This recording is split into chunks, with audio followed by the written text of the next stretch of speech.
This lesson covers the first part of Chapter 6, page 226 to 239, and Critical Thinking, Reading, and Writing. The chapter is on developing an argument of your own. As your textbook has pointed out, writing clear, thoughtful, seemingly effortless prose takes considerable effort. That means anytime you're reading an argument that seems effortless, that's clear, that's thoughtful, that the writer has taken considerable effort to get the writing to that point. You've now done several warm-up type assignments that have been leading you to write your own argumentative essay. You'll first write a short argumentative essay, and we will then work on the research paper, which will be a 7 to 10-page argument. This presentation covers about the first half of the chapter. You're going to begin an assignment using this information, but you aren't going to write the actual assignment until Lesson 8. The process of getting ideas is called invention. The process of invention often starts with looking over any notes that you've made to a text, any annotations in the margins you've made, and any key sections that you have taken note of. There are several other things you can do during the invention process: free writing, listing, diagramming, and asking questions. Free writing is writing nonstop for a set period of time without taking the time to censor what you're writing. The point of free writing is to just get some ideas down on paper. Taking the time to free write can help you improve your thoughts on a topic. You can free write using pen or pencil and paper, or you can free write using a computer. Listing is jotting down items in the same way you might make a shopping or to-do list. Jotting down one item may help you to come up with more items and help you make progress with your ideas. Another way to generate ideas is to use clustering. You can write a word or phrase summarizing your topic in the middle of a page, circle it, and then add related ideas in circles connected to each other. Here's an example. There's another example on page 228 of your textbook. This example covers an idea that is simpler than an argumentative essay. It's just the steps in the writing process. So that's what the writer has started with here, that she's going to be writing about the writing process. And then she's branched out to the step. One step is pre-writing. So she's got some of the steps that go with pre-writing here. And then also she's considering that research is part of pre-writing, which goes back to being part of the writing process. And all these items are parts of research. And then she's got first draft, some notes about what a first draft is like, some notes about things of which she'll do in revision. Then down here, what is meant by proofwriting, and then finally on to publishing, which could be mailing, submitting, or posting an assignment. Branching is similar to clustering, but writers build something that looks slightly more like a tree and then build from the branches when they're doing branching. So branching on the topic word processing, the person might write what some of the benefits are with word processing. One branch says it speeds up the writing process. Another branch says it makes editing easier. She's also come up with some problems. Branching off, software can be too complicated. She could lose the paper. The screen can be hard to read.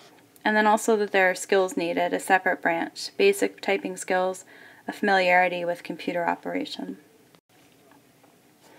Another thing that you can do is compare in columns. If you're being asked to write an essay or paper that takes a position on an issue, you can draw a line down the middle of your paper and then set up columns for the opposing views. For example, if a student were asked to decide if health insurance should be government provided or employer provided, she could set up a plan like this. And this is a very brief, short plan. You could have many more ideas than this, but she's got government provided and employer provided, and she's writing about the pros and cons of both. A pro for government provided healthcare is that it covers unemployed people. However, an employer provided, that can be a con. It would omit the unemployed people. A con might be that taxes could be higher, and a pro is that it's not dependent on jobs. So she's just listing all the things that she wants to say about government provided and employer provided, so later on she can decide which paper she's going to write.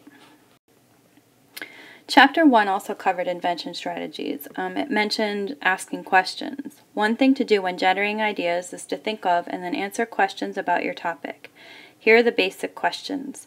For more information on each basic question, see pages 229 to 234 in Critical Thinking, Reading, and Writing, where each of these questions is covered in more detail.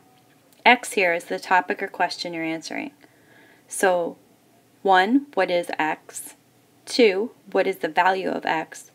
3. What are the causes or consequences of X? 4. What should or must or ought we do about X? And 5. What is the evidence for my claims about X? You wouldn't have to use all these questions, but again, these are some questions you could ask yourself in addition to any other questions you came up with on your own. Once you have some ideas together, you need to start thinking about how you'll present them effectively.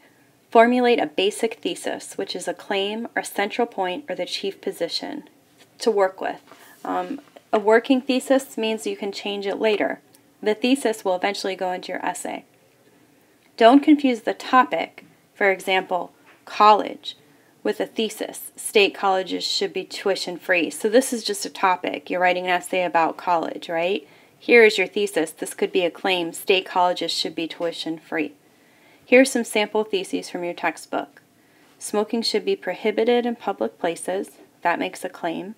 Smoking should be limited to specific parts of enclosed public places and entirely prohibited in small spaces such as elevators. That also makes a claim.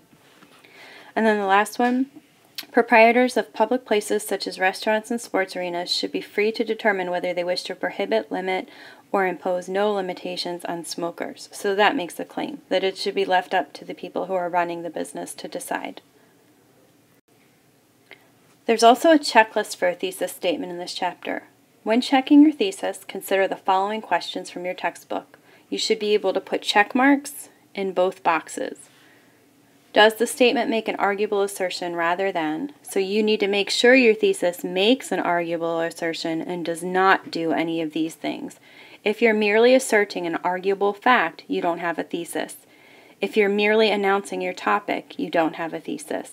If you say something like, this essay will be about state colleges and tuition, that's not a thesis. If you declare an unarguable opinion or belief, if it's just an opinion or a belief, then you don't have an arguable thesis. And then finally, is the statement broad enough to cover the entire argument that I will be presenting, and is it narrow enough for me to be able to cover the topic in the space allotted? In other words, if you only have 5 pages, you have to narrow it down to be something that would fit into 5 pages, but you can't narrow it so far that you have 2 pages of a good argument and 3 pages of filler. So we're going to continue the rest of this chapter in Lesson 8. Just go on now to complete the work for Lesson 7, which is some pre-writing activities for this chapter.